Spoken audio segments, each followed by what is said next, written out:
गैरसैंण में 19 से 22 अगस्त तक होगा उत्तराखंड विधानसभा का मानसून सत्र। शासन ने जारी किया आदेश। सत्र की तैयारियों में जुटा विधानसभा सचिवालय।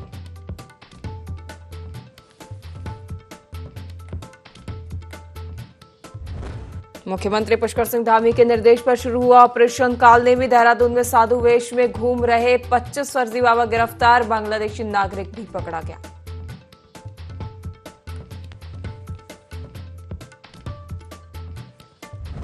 राज्य निर्वाचन आयोग को हाईकोर्ट की फटकार। एक से अधिक वोटर लिस्ट में नाम होने पर प्रत्याशी होंगे अयोग्य। कोर्ट के फैसले के बाद पंचायत चुनाव में फिर हुआ सस्पेंस।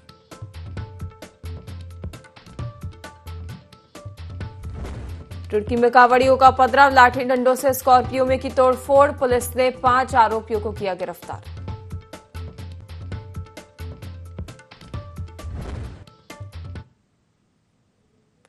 नमस्कार, IND 24 में आप सभी का बहुत बहुत स्वागत है। आपके साथ मैं हूं पल्लवी परिहार और आप देख रहे हैं देवभूमि लाइव। बुलेटिन की शुरुआत करेंगे खास खबरों के साथ। देहरादून से खबर सामने आ रही है, जहां उत्तराखंड विधानसभा के मानसून सत्र की तिथि तय हो गई है। 19 से 22 अगस्त तक गैरसैंण में आयोजित होगा सत्र। मुख्यमंत्री पुष्कर सिंह धामी के निर्देश पर तय हुई है तिथि।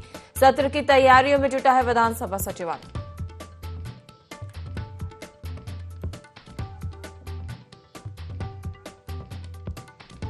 उत्तराखंड विधानसभा के मानसून सत्र की तिथि तय। 19 से 22 अगस्त तक गैरसैंण में आयोजित होगा सत्र। वहीं इस पर अधिक जानकारी के लिए सहयोगी विनय हमारे साथ जुड़ गए हैं। विनय, उत्तराखंड विधानसभा के मानसून सत्र की तिथि अभी अब तय हो गई है। 19 से 22 अगस्त तक गैरसैंण में आयोजित होगा सत्र, लेकिन इसको लेकर भी राजनीतिक सरगर्मियां अब तेज होती हुई नजर आ रही हैं। जी पल्लवी, बिल्कुल। देखिए, आपको बता दें कि जिस तरीके से यहाँ पर बात करें तो जो गैरसैंण में जो सत्र आयोजित होगा उसकी तिथि अब घोषित हो चुकी है और ऐसे में 19 तारीख से लेकर के 22 तारीख यानी कि 22 अगस्त तक जो है ये सत्र इस दौरान यहाँ पर चलने वाला है। तो उसको लेकर के जो तैयारियां हैं वो भी जो है इस दौरान तेजी से चलनी शुरू हो गई है। तो ऐसे में देखा जा सकता है पल्लवी की जिस तरीके से मानसून सत्र की अगर बात करें, मानसून सत्र जो आयोजित होगा भराड़ीसैंण में, तो ऐसे में देखा जा सकता है कि हर तरह से जो तैयारियां हैं वो इस दौरान यहाँ पर कर ली गई है। साथ ही साथ 400 से ज्यादा जो प्रश्न है वो इस दौरान सचिवालय विधानसभा को भेजे जा चुके हैं। तो ऐसे में पूरी तरीके से जो तैयारियां हैं वो यहाँ पर विपक्ष ने भी इस दौरान घेरने की बनाई हुई है सरकार को कि किस तरीके से जो है यहाँ पर सरकार को घेरा जाए। साथ ही साथ मानसून सत्र की अगर बात करें तो मानसून सत्र जिस तरीके से आयोजित होगा तो ऐसे में देखा जा सकता है कि उत्तराखंड जिस तरीके से आपदा प्रभावित क्षेत्र जो है इस दौरान रहता है और लगातार हो रही बारिश से जिस तरीके की दिक्कतें इस दौरान आती है, तो उसको लेकर के इस सत्र में जो है यहाँ पर चर्चा की जाएगी। साथ ही साथ कई विधेयक जो है उन पर भी उनको संशोधन को लेकर के भी इस पर चर्चा की जा सकती है। जी, वहीं अगर देखा जाए तो इस दौरान सत्र के हंगामेदार होने के आसार है। विनय, कहा जा रहा है कि कई मुद्दे ऐसे हैं प्रदेश के जिसको लेकर विपक्ष ने सरकार को घेरने की रणनीति बना ली है और कई मुद्दों पर भी इस दौरान सत्र में विधेयक रखे जा सकते हैं। जी बिल्कुल पल्लवी, देखिए आपको बता दें कि जिस तरीके से यहाँ पर बात करें मानसून सत्र की, मानसून सत्र जिस तरीके से भराड़ीसैंण में होगा तो ऐसे में देखा जा सकता है कि प्रश्नों की अगर बात की जाए तो जो विपक्ष है, विपक्ष ने यहाँ पर प्रश्न तैयार कर लिए हैं और जिस तरीके से सचिवालय विधानसभा को भेजे हैं, तो ऐसे में पूरी तैयारी के साथ जो है विपक्ष भी इस दौरान यहाँ पर भराड़ीसैंण में दिखाई देगा। तो ऐसे में जो सरकार है, सरकार की जो तैयारियां हैं वो भी पूरी तरीके से यहाँ पर दिखाई दे रही है। अब जिस तरीके से सत्र की तैयारी यहाँ पर शुरू हो चुकी है और 19 अगस्त से जब सत्र की शुरुआत होगी तो काफी हंगामेदार तो जो है इस दौरान सत्र रहेगा ही। साथ ही साथ यहाँ पर मानसून सत्र की अगर यहाँ पर बात करें तो जो आपदा के चलते जिस तरीके से काफी दिक्कतें इस दौरान उत्तराखंड में होती है उनको लेकर के इस सत्र में जो है चर्चाएं की जाएंगी। साथ ही साथ कई महत्वपूर्ण विधेयक भी है जिनमें संशोधन होने की जो उम्मीद है वो इस दौरान यहाँ पर जताई जा रही है। तो ऐसे में देखा जा सकता है पल्लवी की जो विधायक हैं, विधायकों को इतना समय नहीं मिल पाता कि वो अपने क्षेत्र की जो समस्याएं हैं उनको लेकर के जो है इस दौरान यहाँ पर पूरी तरीके से सत्र में अपनी बात रख सके। लेकिन जिस तरीके से 4 दिन का सत्र आयोजित होगा तो उसके लिए अब जो तैयारियां हैं वो यहाँ पर विपक्ष भी करता हुआ नजर आ रहा है। जी विनय, देखा जाए तो विपक्ष की इस बार तैयारी जो है, विपक्ष का कहना है कि उनकी पूरी तैयारी है। प्रदेश में बहुत सारे मुद्दे हैं, महिला सुरक्षा को लेकर कह लो, या चारधाम यात्रा से पहले प्रशासन और सरकार की ओर से जो दावे किए जा रहे थे कि चारधाम यात्रा को लेकर सभी तैयारियां पूरी कर ली गई हैं। यदि आकस्मिक आपदा आती है तो आपदा जो विभाग है उसको भी पूरे जो ऑर्डर्स है वो दिए गए हैं और उनको तत्परता से कार्रवाई करने के निर्देश जारी किए गए हैं। लेकिन इस दौरान काफी क्षेत्रों में भूस्खलन और आपदा प्रभावित क्षेत्रों के कारण यात्रियों को काफी मुसीबतों का सामना इस दौरान करना पड़ रहा है, जिसको लेकर भी लगातार विपक्ष सरकार को घेर रहा है। और इसके साथ ही कई अन्य मुद्दे हैं। तो सरकार की ओर से क्या तैयारियां देखी जा रही हैं कि जब विपक्ष उन्हें इस मुद्दे को लेकर घेरेगा तो सत्ता पक्ष की ओर से उनके बचाव के लिए क्या तैयारियां फिलहाल देखी जा रही हैं? जी बिल्कुल।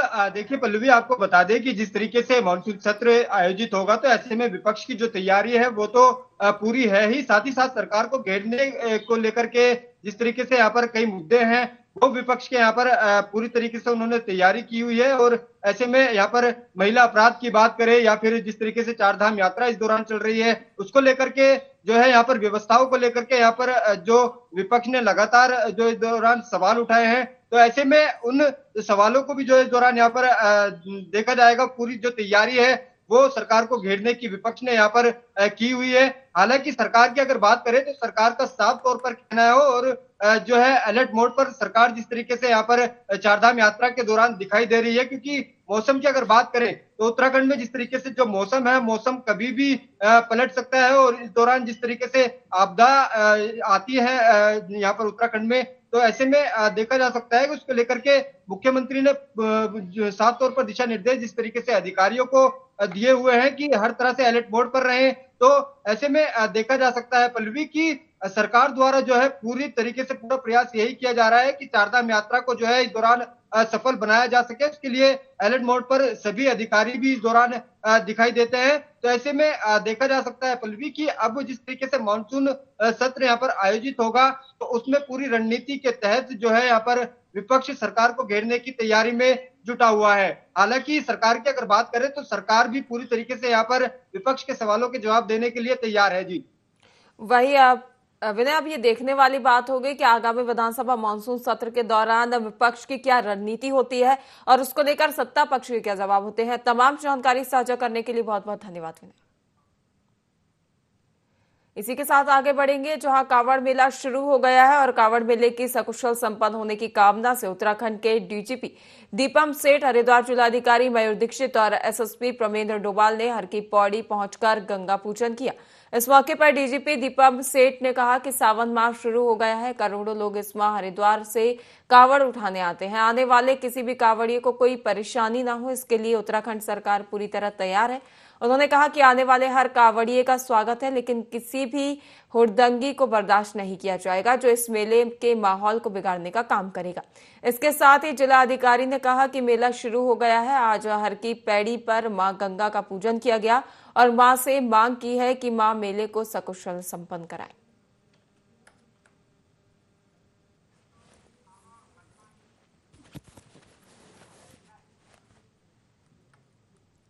उत्तरकाशी जनपद के सीमांत क्षेत्र नेलांग घाटी के नीला पानी क्षेत्र में बर्फ से बनी 10 फीट ऊंची शिवलिंग जैसे दिव्य आकृति के रूप में बाबा बर्फानी ने दर्शन दिए।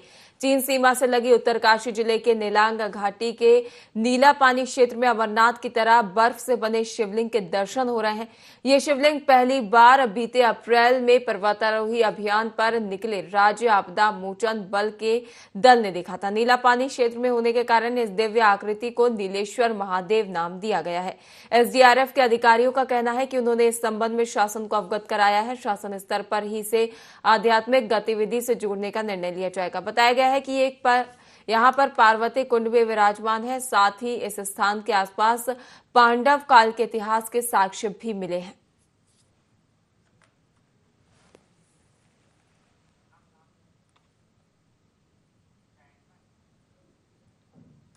हरिद्वार में सावन माह के पवित्र अवसर पर कांवड़ यात्रा की शुरुआत हो गई है। अंबेडकर वाहिनी समाजवादी पार्टी की कार्यकर्ता सुमन देवी और महिपाल चौधरी ने हरिद्वार पहुंचकर गंगा जल भरा और कांवड़ लेकर अपने गांव की ओर रवाना हुए।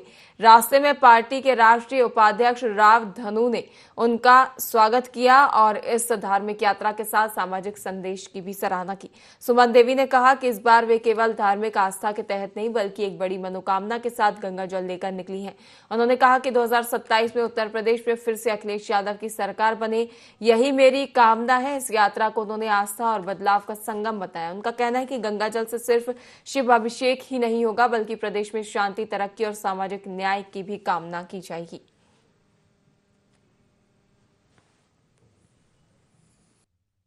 उत्तराखंड के कुछ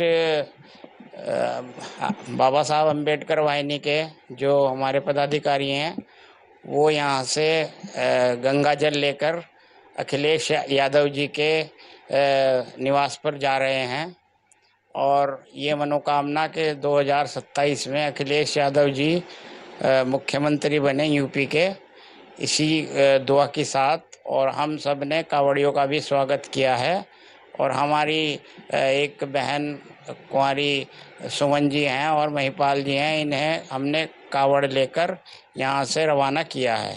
मेरे द्वारा सभी कांवड़ ले जाने वाले भाई बहनों, बच्चों को शुभकामनाएं। वो अपने मंदिर तक सही सकुशल जल चढ़ाएं और अपने घर सही पहुँचे, यही मेरी दुआ है। और सबको बहुत बहुत बधाई और मेरी पूरी पार्टी की तरफ से सबको।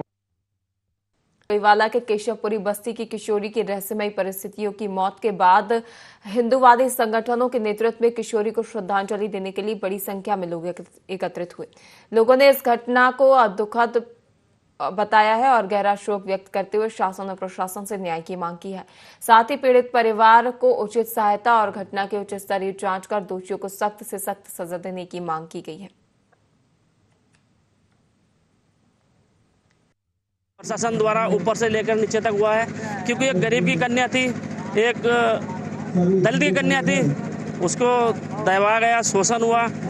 यदि उसने वहाँ पर सुसाइड कर लिया था तो कम से कम उसके माँ बाप को उस घटनास्थल पर ले जाया जाता है, क्योंकि हमने देखा है कि कहीं पर भी कोई घटना होती है तो उस पीड़ित परिवार को जिसके साथ ये घटना होती है उसके परिजनों को पुलिस वहाँ पर मौके पर ले जाकर शिनाख्त कराती है, उसके बाद उसे पोस्टमार्टम के लिए लेके जाती है। वो भी नहीं हुआ। दूसरी बात, जब पोस्टमार्टम हो रहा था तो उसके परिवार को वहाँ पर पोस्टमार्टम से पहले उसकी बॉडी दिखानी चाहिए थी बिटिया की कि भाई ये देख लीजिए इस पर चोट है या नहीं है, माँ बाप उसकी तस्दीक कर लेते। वो भी नहीं हुआ। पोस्टमार्टम करके जो हमारे उनके परिवार के लोग थे उन्हें धक्का देकर वहाँ से हटाकर बॉडी को डोईवाले में नहीं, उसका अंतिम संस्कार नहीं। मुख्यमंत्री पुष्कर सिंह धामी ने उन्हें पत्र के माध्यम से अपनी समस्या बताने वाले लोगों से बातचीत की और संबंधित अधिकारियों को कार्रवाई करने के निर्देश दिए। सीएम धामी के पास लोगों की खेत में सिंचाई, नहर टूटने जैसी समस्याएं ज्यादा आई, जिनके तत्काल निराकरण के निर्देश सीएम ने दिए। सीएम धामी को एक अन्य शिकायतकर्ता ने एक बिल्डर के खिलाफ परेशान करने की शिकायत दर्ज कराई है। मुख्यमंत्री ने एमडीडीए को इस प्रकरण में जांच करने को कहा है। वहीं विकासनगर दिनकर विहार निवासी विशन दत्त शर्मा की सड़क संबंधी शिकायत पर भी मुख्यमंत्री ने सचिव लोक निर्माण विभाग को कार्रवाई करने के निर्देश दिए हैं।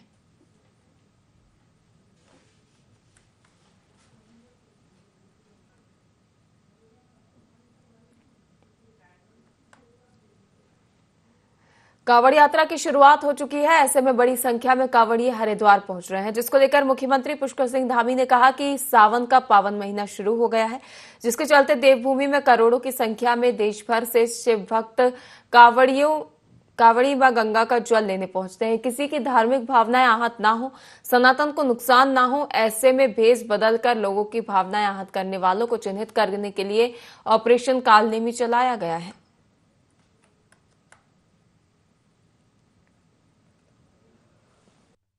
बहुत पवित्र महीना श्रावण मास का प्रारंभ हो गया है और श्रावण मास में हमारे राज्य में यहाँ अनेक हमारे धार्मिक स्थल हैं, भगवान महादेव की धरती है।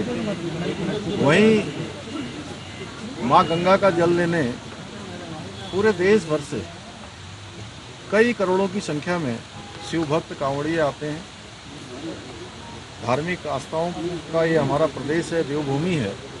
किसी की धार्मिक भावनाएं आहत न हो, सनातन को नुकसान न हो, छद्म वेश बदलकर जहाँ लोगों को धार्मिक उनकी भावनाएं आहत करने का काम करने वाले इनको चिन्हित करने के लिए ऑपरेशन कालनेमी चलाया गया है। और ये एक सर्च अभियान भी होगा। हमारा पूरा प्रशासन इसमें पूरी तरह से ऐसे लोगों को चिन्हित करेगा जो लोग अपना वेश बदल के लोगों की धार्मिक भावनाएं आहत करते हैं, उनको ठगने का काम करते हैं, भ्रम का काम करते हैं, उनके खिलाफ कार्रवाई करें। प्रदेश में पंचायत चुनाव से पहले देहरादून पुलिस ने एक बड़ी कार्रवाई करते हुए भारी मात्रा में विस्फोटक सामग्री बरामद की है। एसएसपी देहरादून के निर्देश पर चलाए जा रहे सघन चेकिंग अभियान के तहत ट्यूनी पुलिस ने एक ऑल्टो कार से 125 किलो डायनामाइट जब्त किया है। इस मामले में 3 आरोपियों को गिरफ्तार किया गया है। दरअसल देहरादून पुलिस पूरे जिले में सघन चेकिंग अभियान चला रही है। तलाशी लेने पर एक कार से 50 पेटियों में रखा 125 किलो डायनामाइट, 2 डिब्बे डेटोनेटर, 1 लाल रंग की तार और रोल और एक बंडल नीले रंग की बत्ती बरामद हुई है। पुलिस की ओर से जब वाहन सवारों से इस विस्फोटक सामग्री को ले जाने से संबंधित दस्तावेज मांगे गए तो वे कोई वैध कागजात नहीं दिखा पाए, जिसके बाद तीनों को गिरफ्तार कर लिया गया है और थाना त्यूनी में विस्फोटक अधिनियम के तहत मामला दर्ज किया गया है। पुलिस अब आरोपियों से पूछताछ कर रही है कितनी बड़ी मात्रा में विस्फोटक किस उद्देश्य से लाया जा रहा है।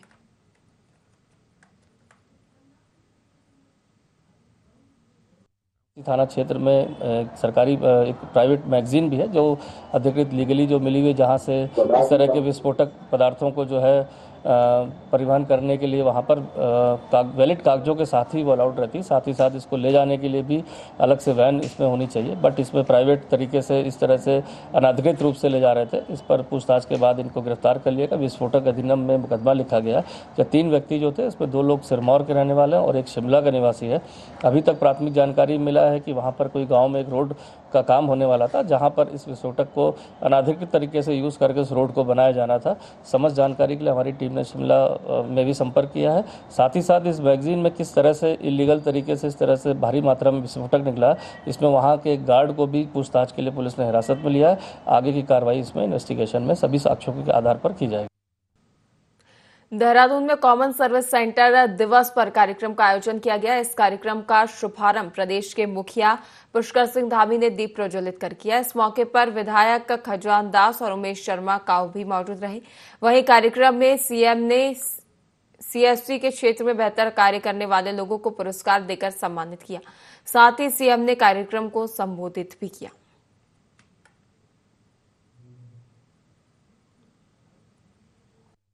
भाइयों बहनों, जब नीति और नियत साफ हो और कोई भी काम अच्छे मन से किया जा रहा हो, सच्चे मन से किया जा रहा हो, तो रास्ता स्वयं बन जाता है। और उसी का परिणाम है कि आज ये डिजिटल क्रांति भारत के गांव-गांव में पहुंच गई है और वही लोग जो इस प्रकार की बातें करते थे आज दांतों तले उंगलियां दबा रहे हैं। जब पूरी दुनिया के अंदर हम लोग देख रहे हैं कि पूरी दुनिया का 50% से अधिक डिजिटल ट्रांजैक्शन अगर दुनिया के किसी देश में हो रहा है तो हमारे देश भारत में हो रहा है।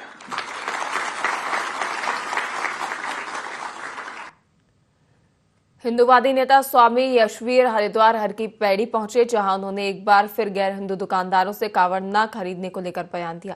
हर की पैड़ी पर पत्रकारों से बातचीत करते हुए स्वामी यशवीर ने कहा कि कावड़ यात्रा के दौरान गैर हिंदू दुकानदारों से कावड़ खरीदकर भगवान भोले को जल चढ़ाने से भगवान का आशीर्वाद प्राप्त नहीं होता है, बल्कि कावड़ खंडित हो जाती है और कावड़िए के पुण्य फल नष्ट हो जाते हैं।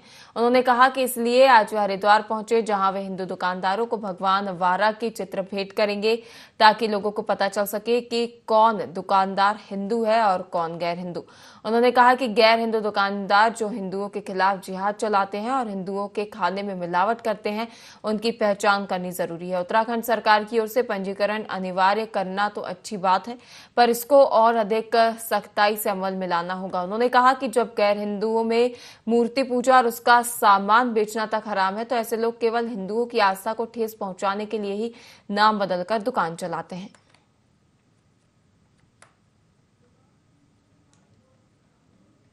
के महीने में कोई भी धर्मनिष्ठ और विशेष करके जैसे हमारे कावड़ बंधु है लहसुन प्याज का भोजन भी नहीं करते, तो उनको धोखे से भोजन में पता नहीं लहसुन प्याज के साथ साथ क्या खिला देते हैं और फिर वहां पर जो भाई वो उनकी तपस्या भंग होती है। किसी भी कावड़ के यदि कोई टक्कर मारता है कावड़िया के, कोई भी सनातन धर्म के लोग का उनको टक्कर नहीं मारेगा। हर वर्ष यही घटनाएं थूक मूत्र जिहादी गैंग वालों के द्वारा हो रही है। ये पुलिस प्रशासन को भी देखना, ये किसके नाम से फूड लाइसेंस बना हुआ है, लेकिन उससे ये पता नहीं लग पाएगा कि लाइसेंस तो किसके नाम का, अंदर का काम कौन कर रहे हैं, इसका असली मालिक कौन है, वहाँ कर्मचारी कौन है वहाँ। और हम ये कहते हैं कि वहां पर उसके संचालक का भी मोटे अक्षरों में नाम हो और वहां जो कर्मचारी है उनका नाम भी मोटे अक्षर, उनका सबका पता, मोबाइल नंबर भी होना चाहिए।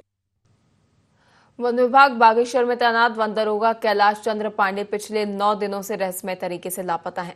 अभी तक वन विभाग बागेश्वर अपने लापता वन दरोगा को ढूंढ नहीं पाए हैं। पीड़ित परिजनों ने स्थानीय जनप्रतिनिधियों को लेकर जिलाधिकारी बागेश्वर के दरबार में लापता वन दरोगा की खोजबीन तेज करने की गुहार लगाई है। जिलाधिकारी बागेश्वर आशीष भटगाई ने पीड़ित परिजनों को ढांढस बंधाते हुए खोजबीन तेज करने का आश्वासन दिया है। वहीं मीडिया से संवाद करते हुए पीड़ित परिजनों का कहना है कि लापता वन दरोगा कैलाश चंद्र पांडे विभागीय कार्यों से काफी तनाव में चल रहे थे। वन विभाग बागेश्वर अपने कर्मचारी को ढूंढ पाने में असमर्थ दिखा। सूबे के मुख्यमंत्री पुष्कर सिंह धामी से भी लापता वन दरोगा की तलाश तेज करने की अपील की गई है। अभी तक कोई सुराग नहीं मिली है। क्या पता टीम जो भी है, पुलिस टीम या और विभाग लापरवाही कर रही है, नहीं तो क्यों नहीं मिलते हो। कहीं उनका यहाँ हेलमेट गिरा होता या कोई कहीं पेन गिरी होती या रुमाल ही या चप्पल ही टूटा होता, कहीं तो कुछ न कुछ मिलता। मेरी बेटी यहाँ से कहाँ जंगल जंगल जंगल जाते जाते यहाँ से सोमेश्वर तक चली गई, कहीं कुछ नहीं मिला। आज जो है डीएम साहब के पास मैं दूसरी बार आया। मैं पहली बार भी आया, मैंने हेलीकॉप्टर की डिमांड की थी, तब ड्रोन्स की डिमांड की थी। पुलिस की टीम बहुत कम है। मैं चाहता हूं कि एनडीआरएफ और एसडीआरएफ भी इस टीम में शामिल हो। आज यही निवेदन हमने माननीय डीएम साहब से किया और आप लोगों के माध्यम से मैं अपने सूबे के मुख्यमंत्री जी से भी निवेदन करता हूं कि बागेश्वर जिले से जो है एक अधिकारी गायब है, बागेश्वर के सबसे स्वच्छ और ईमानदार अधिकारी गायब हैं, तो आम आदमी का क्या होगा। थे कैलाश चंद्र पांडे जी, तो उनकी गुमशुदगी हुई है, तो उसके लिए पुलिस को और फॉरेस्ट को भी निर्देशित किया गया है और पुलिस की टीम्स लगातार उसमें कार्रवाई कर रही है। जैसा कि परिवार के सदस्यों के द्वारा कहा गया था कि सर्च को और बढ़ाया जाए, तो जो डॉग्स, स्नाइपर डॉग्स होते हैं, उनके डिप्लॉयमेंट के लिए भी बोल दिया गया है एसएसपी साहब को, और साथ ही साथ ड्रोन वगैरह से भी कार्रवाई की जा रही है। टीमें भी बढ़ा दी गई हैं, तो पूरी कोशिश की जा रही है सर्च की। उत्तराखंड की खास खबरों में फिलहाल के लिए इतना ही। लगातार बने रहिए IND24 के साथ। नमस्कार।